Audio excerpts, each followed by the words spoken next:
Transgender, sex change और एक तरफा प्यार। सिरफिरे आशिक ने लड़की को जिंदा जलाकर दिया खौफनाक बर्थडे गिफ्ट। एक दोस्त अपनी दोस्त को उसके जन्मदिन पर एक सरप्राइज गिफ्ट देना चाहता था, लेकिन शर्त ये थी कि गिफ्ट लेते वक्त उसकी दोस्त की दोनों आंखें बंद होगी। इसलिए आंखों पर पट्टी और हाथ पांव में जंजीरें होंगी। वो लड़की अपने सरप्राइज गिफ्ट के लिए तैयार हो गई, लेकिन इसके बाद जो कुछ हुआ उसे सुनने और जानने के बाद हर कोई दहल गया। रविवार 24 दिसंबर को नंदनी का बर्थडे था। नंदनी बेहद खुश थी।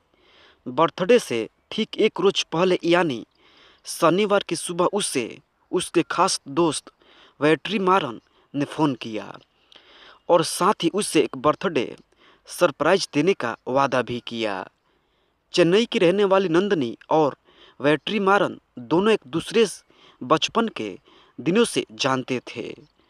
27 साल की नंदनी सॉफ्टवेयर इंजीनियर थी, जबकि 27 साल का ही वेट्रीमारन एक आईटी कंपनी में काम करता था। दोनों साथ साथ मदुरई के एक स्कूल में पढ़े थे और अलग अलग कॉलेजों में होते हुए अलग अलग करियर चुनने के बावजूद दोनों अब भी एक दूसरे के संपर्क में थे। लेकिन हाल के कुछ दिनों में नंदनी के साथ वेट्रीमारन की अनबन होने लगी थी और वेट्रीमारन अक्सर नंदनी से झगड़ा किया करता था। रिश्तों में आई इस तल्खी के बीच भी जब नंदनी के बर्थडे से महज एक रोज पहले वेट्रीमारन ने उससे फ़ोन किया और उससे फिर कभी ना लड़ने का वादा कर बर्थडे से पहले सरप्राइज देने का वादा किया, तो नंदनी खुद को वेट्रीमारन से मिलने से ना रोक सकी। उसके हामी भरने पर वेट्रीमारन ने उससे मिलने उसके घर पर आया और फिर दोनों साथ ही घूमने निकल गए। इसके बाद दोनों दिन भर साथ साथ चेन्नई के अलग अलग इलाकों में घूमते रहे। उन्होंने शॉपिंग की, कपड़े खरीदे, नंदनी के बर्थडे से पहले एक अनाथालय में जाकर वहाँ के बच्चों को कुछ गिफ्ट दिया और फिर एक मंदिर भी गए। अब बारी थी वेट्रीमारन के सरप्राइज गिफ्ट देने की। शाम के 7:15 का वक्त था। वेट्रीमारन ने नंदनी को गिफ्ट देने के लिए अपने साथ चेन्नई के पुनमार रोड के एक सुनसान इलाके में चलने को कहा। अंधेरा घिर चुका था। चूंकि बात सरप्राइज की थी जो उसे अपने बचपन के दोस्त की तरफ से मिलने वाला था, तो नंदनी को इसमें कुछ भी अटपटा नहीं लगा। फिर पुनमार रोड के एक खाली प्लॉट पर पहुंचकर पहले वेट्रीमारन ने नंदनी की आंखों पर पट्टी बांध दी और कहा कि जब तक वो उसे इशारा न करे वो बिल्कुल आंखें खोलने की गलती न करे। नंदनी राजी हो गई। इसके बाद वेट्रीमारन ने पहले जंजीर और तालों से उसके दोनों हाथों को बांधा और फिर एक दूसरी जंजीर और ताले से उसके पैरों को भी जकड़ दिया।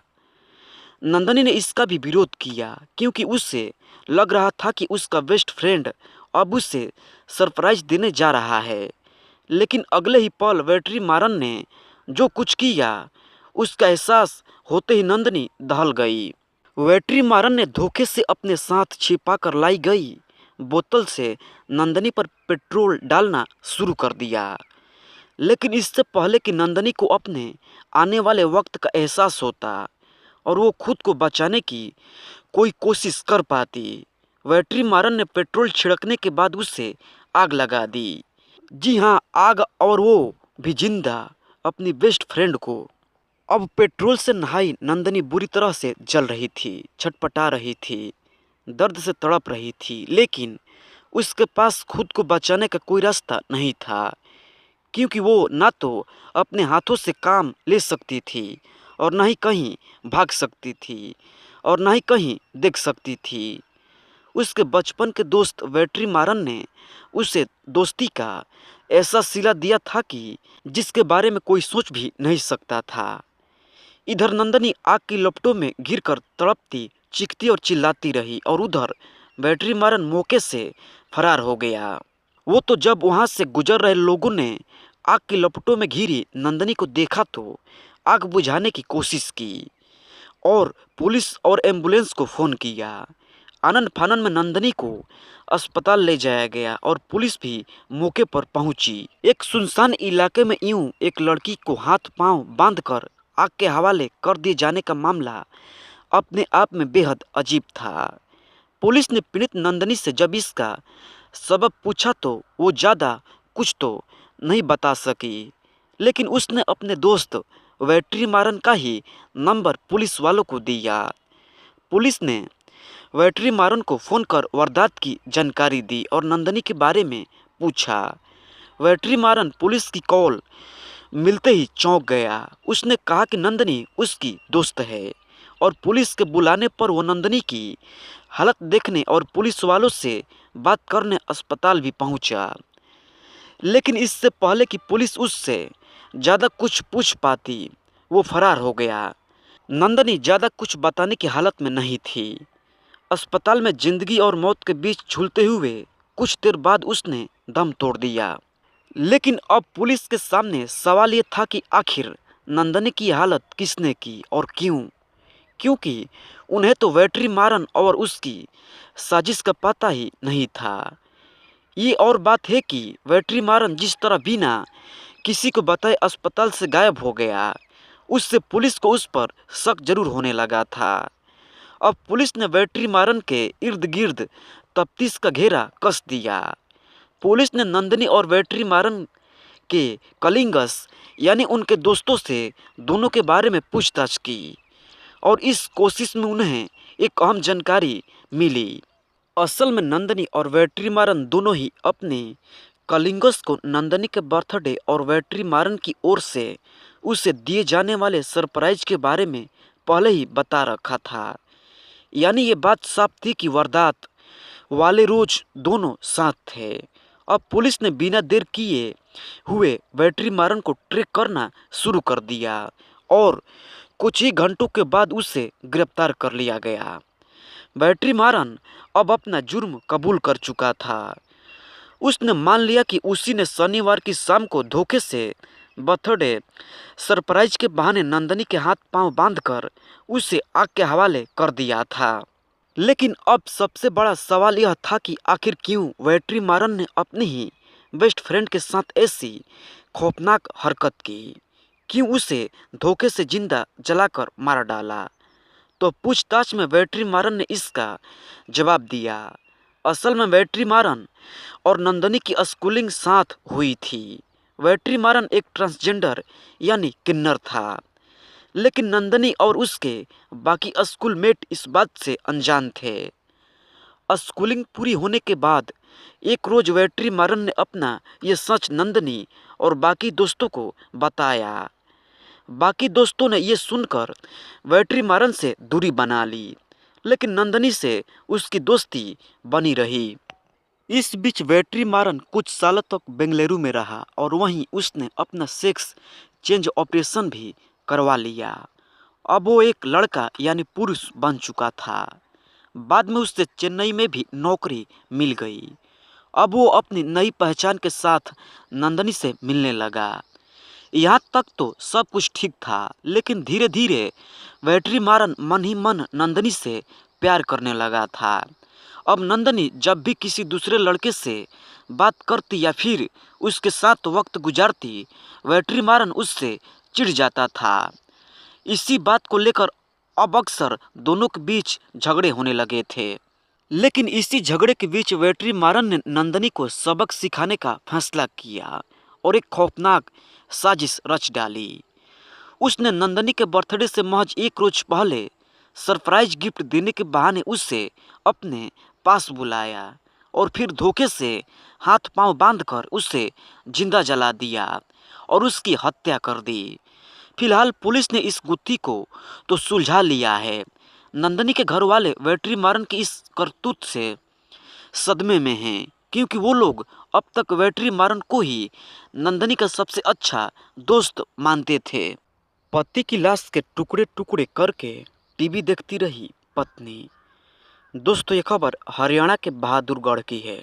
हरियाणा के बहादुरगढ़ में एक पत्नी ने ऐसी वारदात को अंजाम दिया कि उसकी दास्तान सुनकर लोगों का कलेजा कांप उठा। उस औरत की हैवानियत देखकर लोगों के रोंगटे खड़े हो गए। उस बेवफा बीबी ने पहले अपने ही पति का कत्ल किया और बाद में लाश के कई टुकड़े कर दिए। इतना ही नहीं, पति का कत्ल करने के बाद वो महिला लाश के पास बैठकर टीवी देखती रही। आखिर बीबी की इस बेरहमी की वजह क्या थी? क्यों उस बेवफा ने अपने पति को दी इतनी खौफनाक मौत? तो इसका जवाब है बीबी का किसी गैर मर्द के साथ अवैध रिश्ता। मृतक के परिवार के मुताबिक उसकी आरोपी पत्नी के कई लोगों से अवैध रिश्ते थे। इस बात को लेकर ही घर में झगड़ा शुरू हो गया था। लेकिन अपने अवैध रिश्तों को छोड़ने की जगह उस पत्नी ने रची एक खौफनाक साजिश, अपने पति के कत्ल की साजिश। दिल दहला देने वाली यह वारदात दिल्ली से सटे हरियाणा के बहादुरगढ़ इलाके का है, जहां असड़हा गांव में रहने वाली बलजीत की शादी 4 साल पहले पूजा नाम की महिला के साथ हुई थी। बलजीत दिल्ली जल बोर्ड में ठेकेदारी का काम करता था। वह अक्सर काम से बाहर रहता था। इसी दौरान उसकी पत्नी गुमराह हो गई और एक युवक के साथ उसका प्रेम प्रसंग हो गया। आए दिन आंसू नामक उसका प्रेमी बलजीत की गैर मौजूदगी में उसके घर आया जाया करता था। बलजीत इस बात से पूरी तरीके से अनजान था। पुलिस के मुताबिक 24 अप्रैल को बलजीत रोज की तरह काम पर गया था।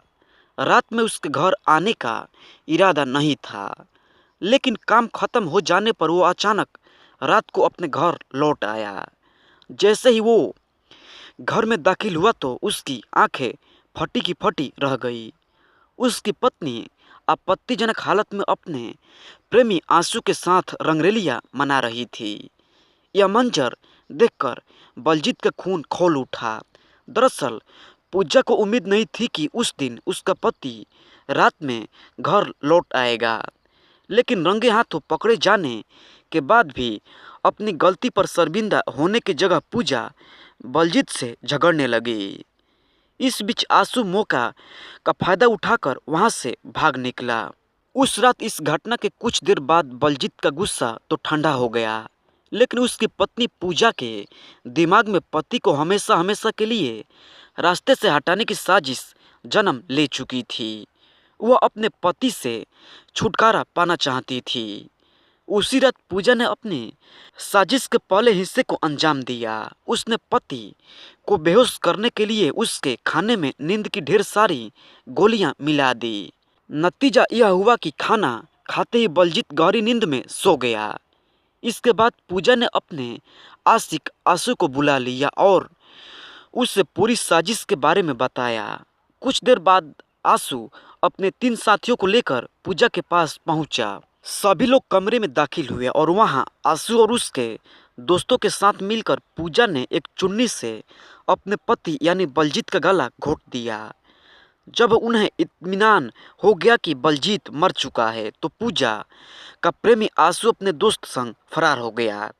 घटना के बाद पूजा ने घर का दरवाज़ा बंद किया और पति की लाश के सिरहाने बैठकर टीवी देखती रही। बलजीत के कत्ल को अंजाम देकर पूजा आराम से बैठकर टीवी देखती रही और बाद में आराम से बेड पर सो गई। अगले दिन वो घर से बाहर नहीं निकली। इस तरह से पूजा ने 24 और 25 अप्रैल की रात अपने पति की लाश के साथ घर में रहकर बिताई। न वो घर से बाहर निकली और न ही उसने किसी को फ़ोन किया। यहाँ तक कि उसने घर का दरवाज़ा भी लगातार बंद ही रखी। हत्या की वारदात को 2 दिन बीत चुके थे। अब लाश को ठिकाने लगाने की बारी थी। इस काम के लिए भी पूजा के दिमाग में एक खौफनाक योजना बन चुकी थी। 26 अप्रैल को पूजा ने फिर से अपने प्रेमी आंसू को बुलाया और उसके साथ मिलकर एक तेजधार हथियार से अपने पति बलजीत की लाश के टुकड़े टुकड़े कर दिए। लाश का सिर अलग, धड़ अलग और हाथ पैर अलग कर दिए। उन दोनों ने बलजीत के धड़ को एक बैग में छुपाया और सिर को घर के अंदर कमरे के फर्श पर गड्ढा खोदकर गाड़ दिया। यही नहीं, बलजीत के हाथ पांव एक तसले में ढककर रख दिया गया था। पूजा अपनी साजिश को अंजाम दे चुकी थी, लेकिन लाश को टुकड़े टुकड़े करने के बावजूद उसे ठिकाने नहीं लगा पाई थी। इसी बीच अपने भाई को तलाशते हुए बलजीत का दूसरा भाई कुलजीत सिंह और बहन वजिता उसके घर तक जा पहुंच गए। जैसे ही बलजीत के परिवार वालों ने घर का दरवाज़ा खोला, बेरहम बीबी के गुनाह की दास्तान खुलकर सामने आ गई। दोनों भाई बहन घर का मंजर देख और तसले में रखे कटे हुए हाथ पैर देखकर कांप उठे। दोनों के मुंह से चीख निकल पड़ी। बलजीत के परिवार ने बताया कि बलजीत और पूजा की शादी साल 2012 में हुई थी। पूजा की ये दूसरी शादी थी। दोनों का 2.5 साल का एक बेटा भी है, लेकिन पूजा के अवैध संबंधों को लेकर अक्सर मियाँ बीवी में तकरार होती थी और पूजा पहले भी बलजीत को धमका चुकी थी। मृतक के भाई कुलजीत के मुताबिक पूजा ने पहले भी एक बार बलजीत को जान से मारने की धमकी भी दी थी। मामले का खुलासा होते ही पुलिस मौके पर पहुंच गई। पुलिस ने बलजीत की लाश को बरामद करने के साथ ही आरोपी पत्नी पूजा को गिरफ्तार कर लिया। बलजीत की लाश के अलग अलग टुकड़े देखकर पुलिस वाले भी हैरान रह गए। लाश का धड़ सूटकेस में भरा था, तो सिर जमीन में गड़ा था, हाथ पैर तसले में रखे हुए थे, तो कुछ अंग पॉलिथीन में। झाझर के डीएसपी धीरज कुमार ने बताया कि पूजा को अदालत में पेश करने के बाद 3 दिन की पुलिस रिमांड पर लिया गया है। उसने कत्ल में शामिल अपने 4 साथियों के नाम बताए हैं। इसमें 3 असड़ा गांव के ही रहने वाले हैं, जबकि एक आरोपी कंसला और एक रूखी गांव का रहने वाला है। डीएसपी के मुताबिक आरोपियों की गिरफ्तारी के लिए पुलिस की कई टीमें लगाई गई हैं। मिस्त्री के प्यार में कातिल बनी पत्नी, पति को नींद की गोली खिलाकर दी खौफनाक मौत, फिर पेट्रोल डालकर शव जलाया, ऐसे खुला राज। दोस्तों, ये खबर उत्तर प्रदेश के मैनपुरी की है। उत्तर प्रदेश के मैनपुरी में बीते दिनों साजिद नाम के शख्स का अधजला शव खेतों में मिला था। परिजनों ने आरोप लगाया था कि रंजिश में पड़ोसियों ने उसकी हत्या की है, लेकिन अब इस मामले में सनसनीखेज खुलासा हुआ है। पुलिस के मुताबिक साजिद का कत्ल किसी और ने नहीं बल्कि उसकी पत्नी आमना ने प्रेमी सुमित के साथ मिलकर किया था। फिर पेट्रोल डालकर साजिद के शव को जला दिया था। 25 साल का सुमित पेशे से मिस्त्री है। दरअसल साजिद की पत्नी आमना का प्रेम प्रसंग सुमित के साथ चल रहा था। इसकी भनक साजिद को लग गई थी। इसके चलते आमना और सुमित ने साजिद को रास्ते से हटाने का प्लान बनाया। चूँकि गांव के प्रधान भोला यादव के परिवार से साजिद की रंजिश थी और कोर्ट केस भी चल रहा था, इसलिए साजिद की हत्या के बाद आरोप भोला एंड फैमिली पर लगा दिया गया। लेकिन पुलिस की जांच में पोल खुल गई। पुलिस ने दोनों को गिरफ्तार कर लिया है। आपको बता दें कि पूरा मामला मैनपुरी के बिछुआ थाना क्षेत्र का है, जहां बीते दिनों खेत किनारे एक अधजला शव मिला था। पुलिस ने शव की पहचान के लिए मशक्कत की तो पता चला कि ये शव 40 वर्षीय साजिद का है। परिजनों ने कपड़े से साजिद की बॉडी को पहचाना था। परिजनों का आरोप था कि साजिद की पत्नी का अपहरण कर गैंगरेप किया गया था। इस केस में साजिद गवाह था। आरोपी ग्राम प्रधान भोला यादव और उसके साथी उसे कोर्ट में गवाही न देने के लिए धमका रहे थे। नहीं मानने पर हत्या कर दी। मृतक के परिजनों ने प्रधान भोला यादव और उसके बेटों पर आरोप लगाया था। ऐसे में पुलिस ने उन्हें हिरासत में लिया और पूछताछ शुरू की, लेकिन आरोपियों के खिलाफ कोई सबूत नहीं मिला।